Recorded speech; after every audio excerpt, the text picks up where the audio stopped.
नमस्कार, अजय चतुर्वेदी। आज के इस वीडियो में दो मुद्दों पर हम लोग चर्चा करेंगे। पहला मुद्दा, कल लोकसभा में जिस तरह से गृह मंत्री अमित शाह ने 3 बिल पेश किए, जिसमें कि एक 130वां संविधान संशोधन बिल था, जिसके तहत प्रधानमंत्री, केंद्रीय मंत्री, मुख्यमंत्री और राज्यों के मंत्री अगर किसी आपराधिक मामले में पाए जाते हैं तो उनके खिलाफ मुकदमा होगा, 30 दिन की उनको जेल होगी। 30 दिन क्या, मान लीजिए कि कोई मुकदमा हुआ, 5 साल की सजा हुई और 30 दिन जेल में भेज दिया गया। 21वें दिन उनका मंत्री पद, मुख्यमंत्री पद, प्रधानमंत्री पद स्वतः चला जाएगा, स्वतः चला जाएगा। ये कानून अचानक इस समय ले आने का क्या औचित्य था? क्या वोट चोर गद्दी छोड़ के नारे से सरकार डर गई?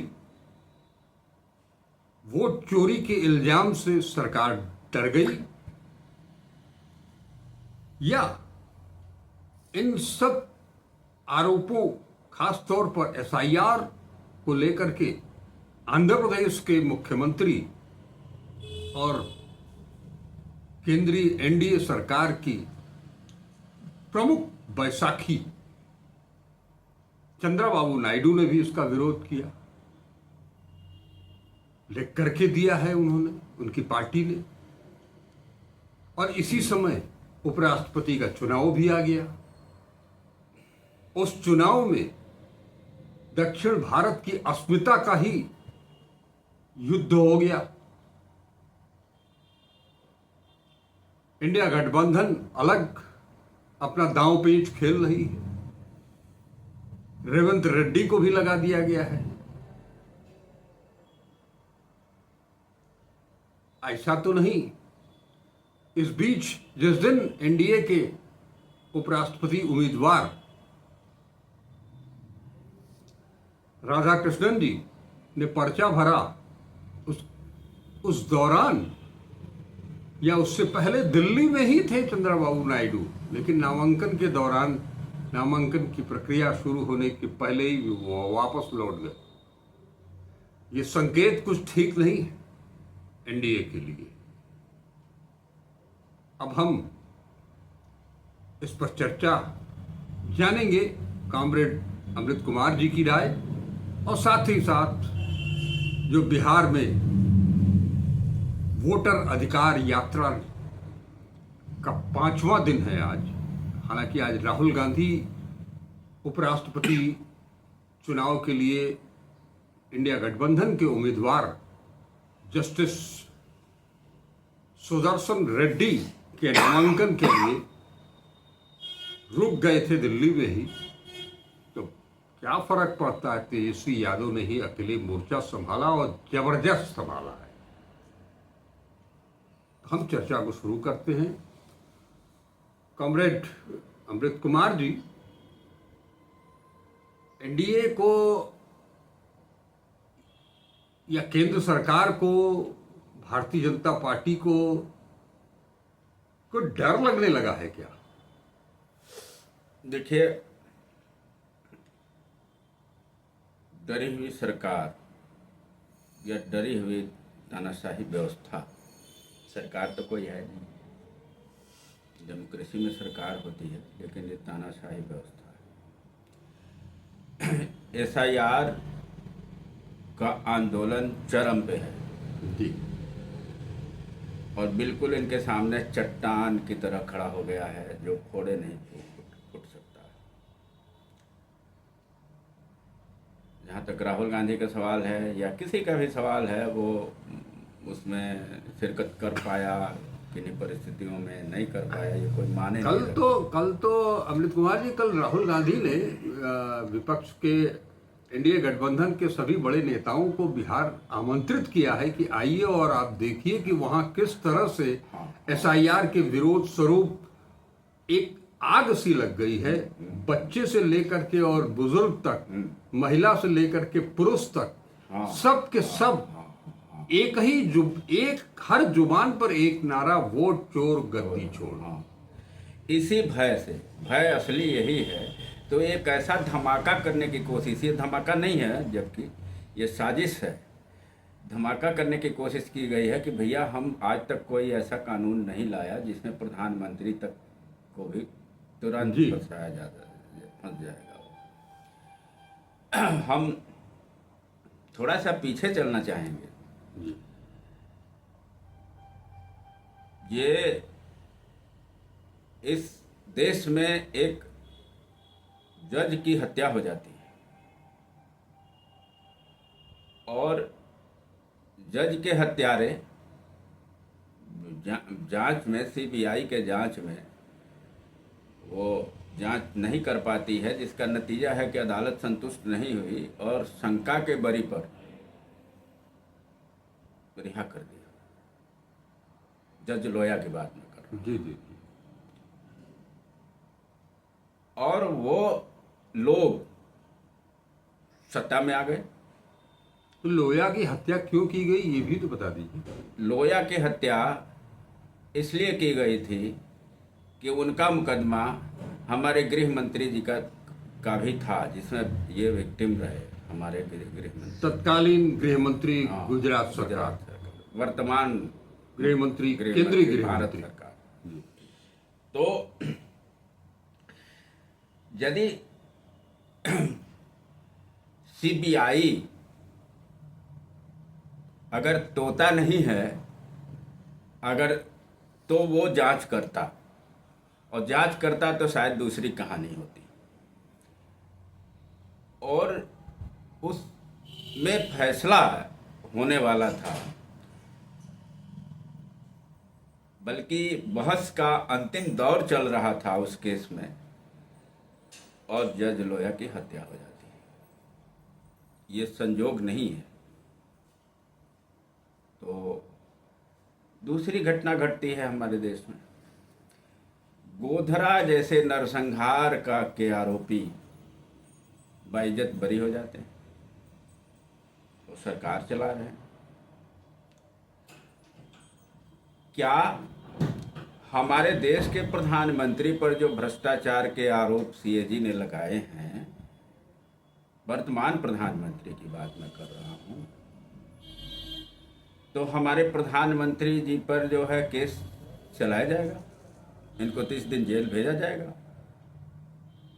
बल्कि यह विरोधी पक्ष के नेताओं को निरुद्ध करने की साजिश है कि आगे आने वाले समय में चुनाव ये न लड़ने पाए।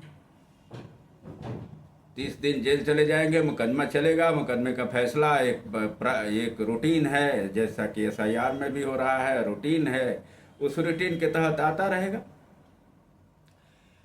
यह तानाशाही नहीं बल्कि फासिस्ट चरित्र है, जो बिल्कुल, एक दिन मैंने कहा था आपके चैनल पर कि जो है फासिज्म जो है हमारे दरवाजे पर, मेन दरवाजे पर घंटी नाक कर रहा है दरवाजा।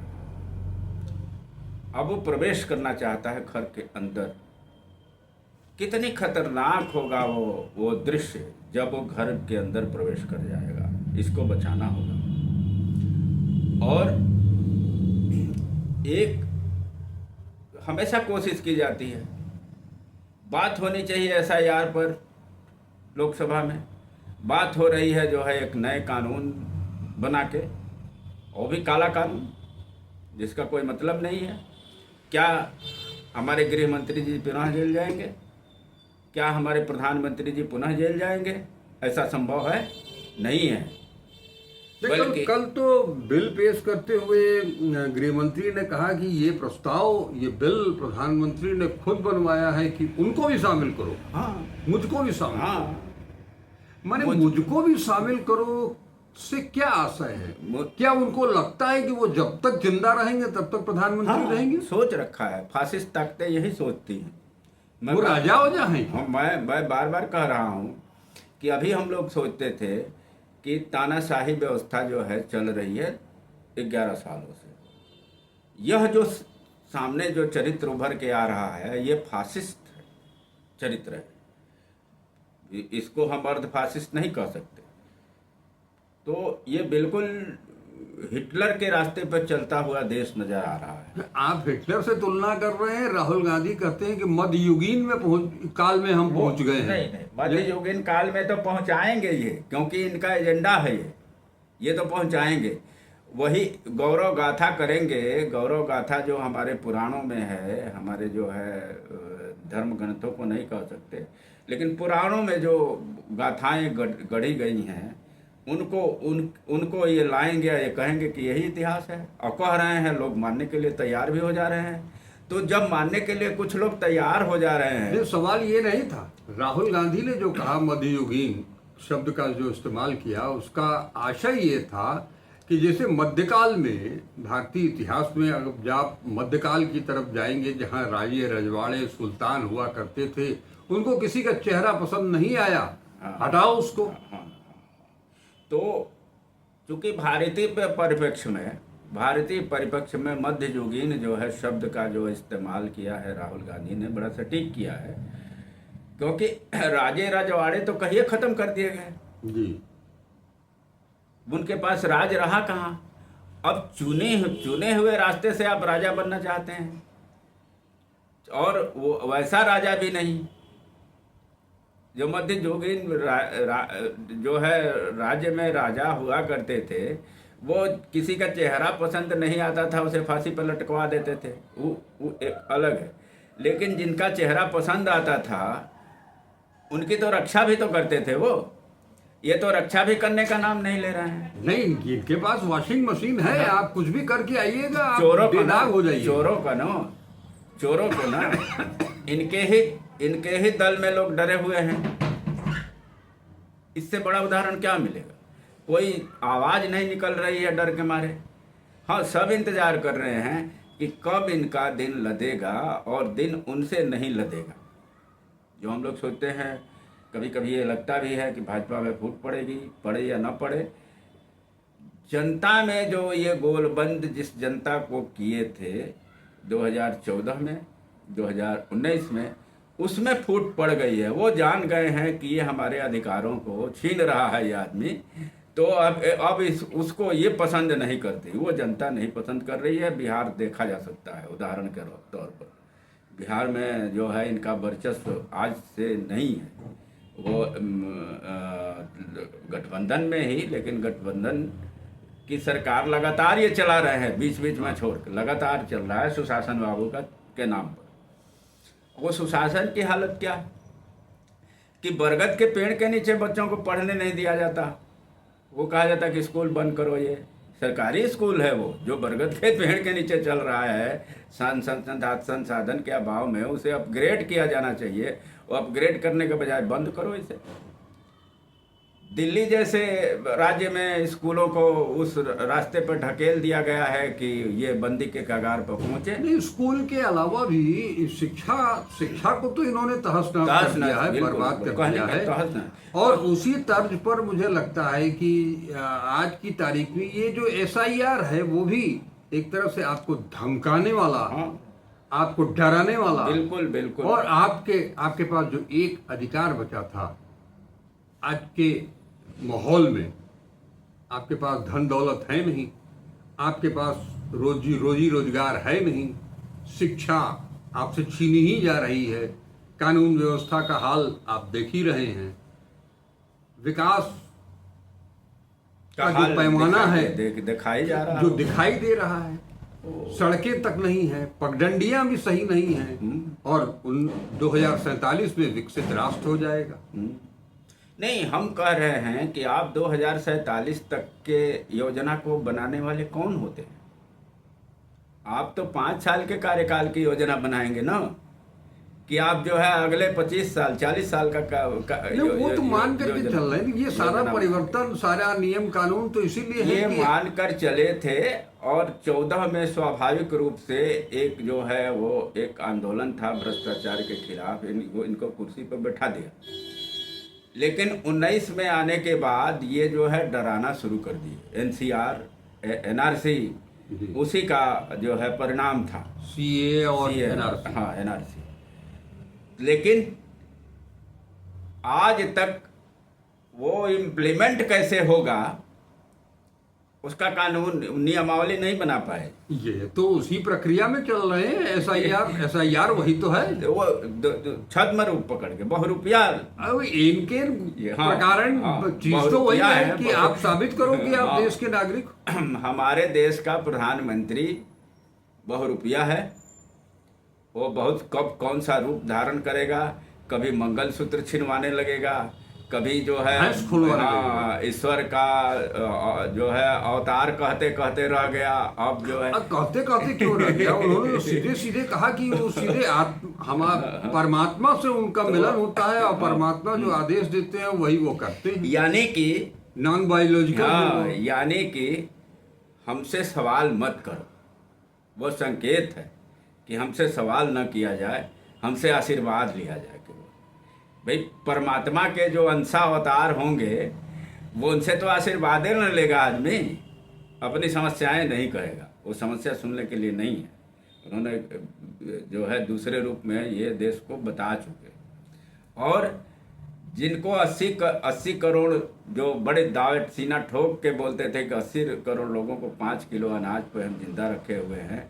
अरे 5 किलो अनाज जो किसानों द्वारा उपजाए हुए अनाज हमारे जो है टैक्स के पैसे का दुरुपयोग करते हुए 5 किलो जो अनाज देने की कोशिश कर रहे हो और उसी पर गुलाम बना रहे हो लोगों को।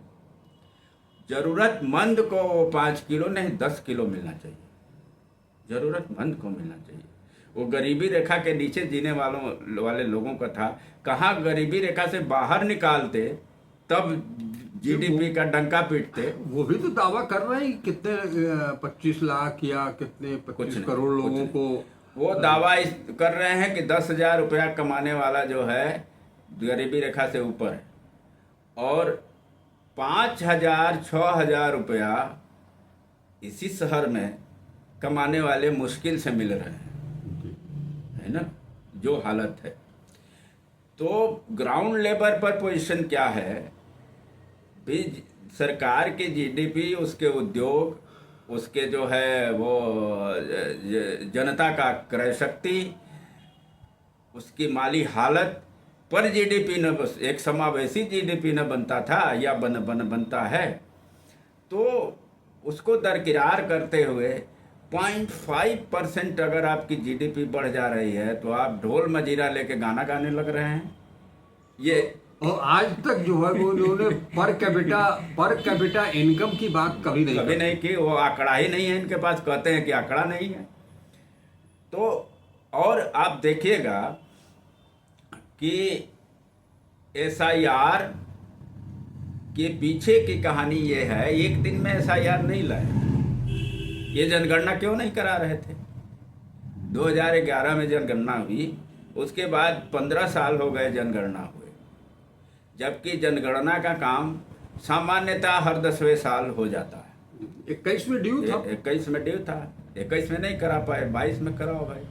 तो हमारे प्रधानमंत्री को या हमारे योजना अब नीति आयोग जो नाम बदल के कुछ भी कह लो, उस आयोग के पास अब फुर्सतें नहीं है कि जो रूट जो हमारा जो है जो इस डेमोक्रेसी में जो हमारे संविधान में जो प्रदत्त जो सीमाएं हैं उन सीमाओं के अंदर जो है जो भी संवैधानिक संस्थाएं हैं उनको जो है आप वो करो। अब देखिए इसी का नतीजा है कि चुनाव आयोग क्या बोलता है कि हम रजिस्ट्रेशन करते हैं। अरे भैया, जिस संवैधानिक जो है नियमावली के तहत चुनाव आयोग है, उसी संविधान से पैदा होते हैं राजनीतिक दल। वो चुनाव कितना जीतते हैं, कितना हारते हैं, कितना वोट परसेंट पाते हैं, उस पर आप तय करते हो कि ये राष्ट्रीय पार्टी है, ये जो है लोकल पार्टी है, ये प्रांतीय पार्टी है, ये रजिस्टर्ड पार्टी। लेकिन आप उनको जो है अपना ज्ञान जो है देना जो शुरू कर रहे हो, लगता है कि आका हो गए हो, तो यह तो नहीं चलेगा इस देश में। और यह जनता कह रही है, उठ खड़ी हुई है जनता। एक बार मैं आपसे कहा था, आप शंका व्यक्त कर रहे थे कि इस आंदोलन में राजनीतिक शक्तियां जो हैं ग्राउंड लेवल पे उतरे तो लाखों लोग इंतजार कर रहे हैं। बिहार उसका प्रत्यक्षदर्शी आज दिखाई दे रहा है कि लाखों लोग इंतजार, रास्ता बदलना पड़ रहा है जत्था को। एक कई टीम बन गई है कि आज जो है यात्रा आने वाली है यहाँ, उसके पहले लोग पहुंच जा रहे हैं।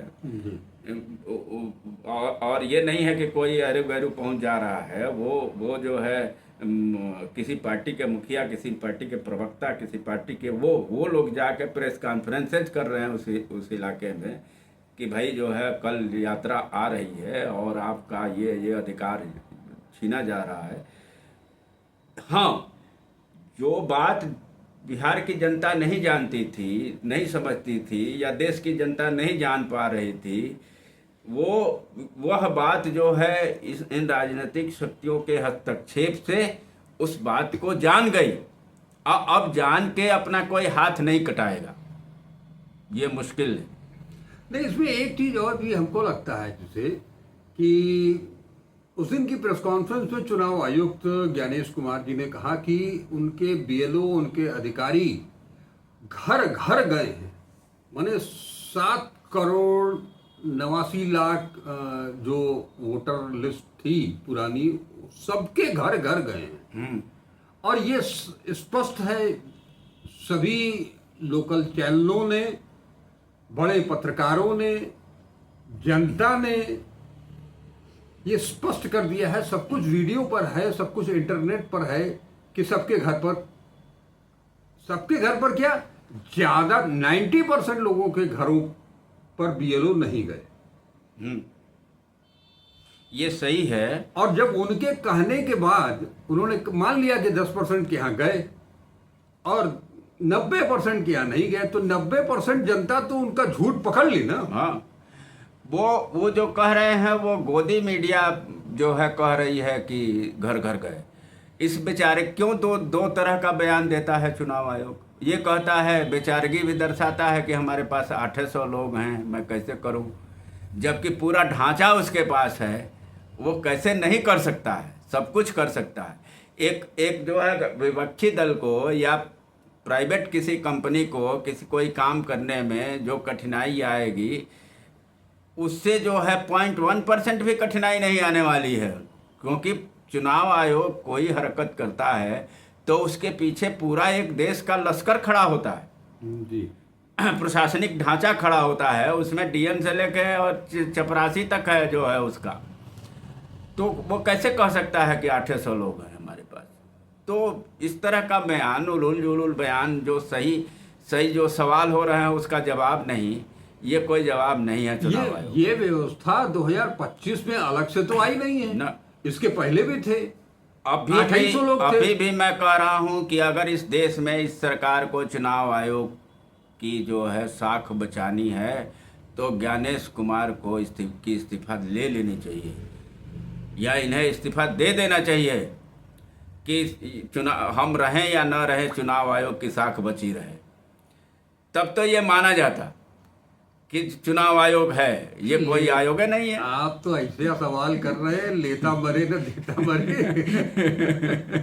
दोनों में से कोई भी जो है वो इस पर राजी नहीं होने वाला तो है। नहीं होने वाला है। तो हमारे रक्षा मंत्री जी बहुत पहले कह चुके थे कि ये इस्तीफा देने वाली सरकार नहीं है ना। तो ये तो बात समझ में आता है। लेकिन हमारे संवैधानिक संस्थाओं पर बैठे हुए लोग जब काम नहीं कर पा रहे हैं इस व्यवस्था के अंतर्गत, जैसे होना चाहिए संवैधानिक रूप से, नहीं कर पा रहे हैं, तो वो तो स्वतंत्र है ना इस्तीफा देने के लिए। अच्छा, ये जो चोरी वाला मामला जिसका खुलासा राहुल गांधी ने किया, प्रेस कॉन्फ्रेंस करके वोट चोरी का ये आरोप, ये जो नया संविधान, नया कानून लेकर के आ रहे हैं, जो संविधान में संशोधन करके, उसके तहत भी इसमें किसी केंद्रीय मंत्री या प्रधानमंत्री या गृह मंत्री पर कोई कार्रवाई हो सकती है क्या? नहीं होने वाली है। अनुराग ठाकुर पर क्यों नहीं हो रही है? उनका तो नाम ही नहीं लिया। क्यों नहीं हो रही है? सवाल ये है ना, क्योंकि सत्ता पक्ष के हैं वो, जो है हमारे फासिज्म चेहरे का एक जो है वो भी मुखौटा, उसका अंग है। उन तो कैसे होगी? चुनाव आयोग की हिम्मत है? जो कह रहा है वो चुनाव आयोग की, तो सबको पता है कि चुनाव बीतने के बाद जो है हलफनामा देना पड़ता है। अब वो हलफनामा उत्तर प्रदेश के पूर्व मुख्यमंत्री ने दिया भी था, वो डाल दिया गया डस्टबिन में। 2022 में दिया, 1-2 नहीं 18,000। उसका क्या हुआ? उस सवाल उठा है, किसी पत्रकार ने उठाया था। वो कह रहे हैं कि किसी ने नहीं, हाँ, सब खारिज कर दिए। यानी अब तो सवाल एक ही है कि इसको तय करना चाहिए कि अखिलेश यादव झूठ बोल रहे हैं, हाँ, या ज्ञानेश कुमार झूठ बोल रहे हैं। ज्ञानेश कुमार झूठ बोल रहे हैं। अखिलेश यादव इसलिए झूठ नहीं बोल रहे हैं कि जिस दिन ज्ञानेश कुमार ने उनको खारिज किया, हाँ, उसके अगले ही दिन वो एफिडेविट, उसकी रसीद, सब कुछ लेकर के चले आए। हाँ।